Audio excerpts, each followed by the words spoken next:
আজকে দুপুরবেলার জন্য রান্না করেছি দেখো উচ্ছে আলু ভাজা, এখানে একটু ডাল ছিল, পেঁয়াজ ডাল আর ভাত ছিল। আর এখানে করছি কচুর শাক ইলিশ মাছের মাথা দিয়ে। ইলিশ মাছের মাথাটা বেশ কত দিন ধরে ফ্রিজে পড়ে আছে, তো ভাবলাম কচুর শাক দিয়েই করে ফেলি। আর আজকে যে উদ্ভট খাবারটা খাচ্ছি এইটা দেখে অনেকেই অনেক কিছু কমেন্ট করেছে। তো যাই হোক, কিছু বলার নেই এখানে। আমার ভালো লাগলো তাই খেলাম, কিন্তু খেয়ে অতটা ভালো লাগছিল না। যাই হোক, তো তারপরে এই দেখো এখানে খেলা দেখতে আমরা চলে এসেছি। আজকে ইস্ট বেঙ্গলের খেলা ছিল গোয়ার সঙ্গে। তবে আসার একদমই ইচ্ছাও ছিল না, শরীরটাও ভালো ছিল না। কিন্তু আমার যেহেতু পড়ানো ছিল না বিকালবেলাতে, তো ভাবলাম যে বাড়ি বসে কী বা করব, তো যাই মানে দেখেই আসি। তো ওই জন্য ভাই ও আর আমি চলে গেলাম, কিন্তু টিকিট নিয়ে অনেকটা বিভ্রান্তির সৃষ্টি হলো। যেটা কি না, রিয়ন কিন্তু আমাদের জন্য টিকিট নিয়ে কন্টিনিউ খেলার মানে মাঠের বাইরে অনেকক্ষণ ওয়েট করেছে, অনেকক্ষণ।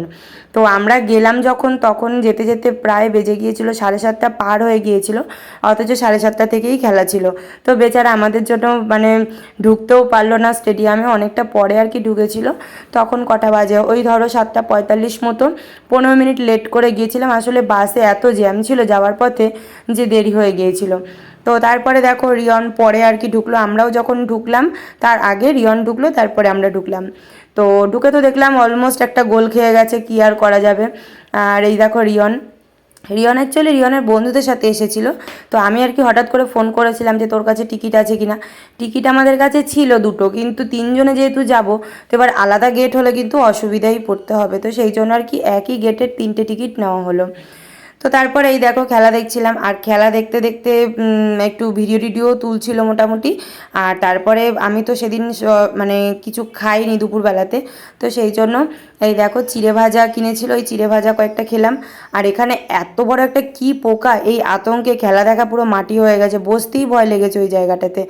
আর তারপরে এই দেখো হেরে তো গিয়েছিলাম, আর কি করা যাবে, 3-2 গোলে হেরেছে।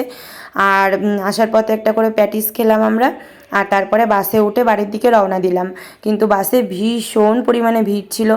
আর ফিরতে ফিরতে তখন বেজে গিয়েছিল প্রায় 11টা পার হয়ে গিয়েছিল।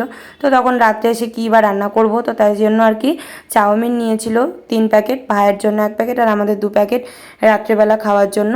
তো এই যে দোকানে তো দাঁড়িয়ে আছি, চাউমিন থেকে রেডি মোটামুটি হয়ে গেছে। আর এই এতটা পরিমাণে কোয়ান্টিটিতে চাউমিন দেয়, আমি খেতে পারি না, অতটা তুলে দিয়েছিলাম ওকে। আর রাত্রেবেলা একটা আইসক্রিম খেয়ে শুয়ে পড়েছিলাম। তো এরকম ছোট্ট ব্লগ দেখতে তোমাদের কেমন লাগলে অবশ্যই কিন্তু কমেন্ট করে জানাতে একদমই ভুলো না।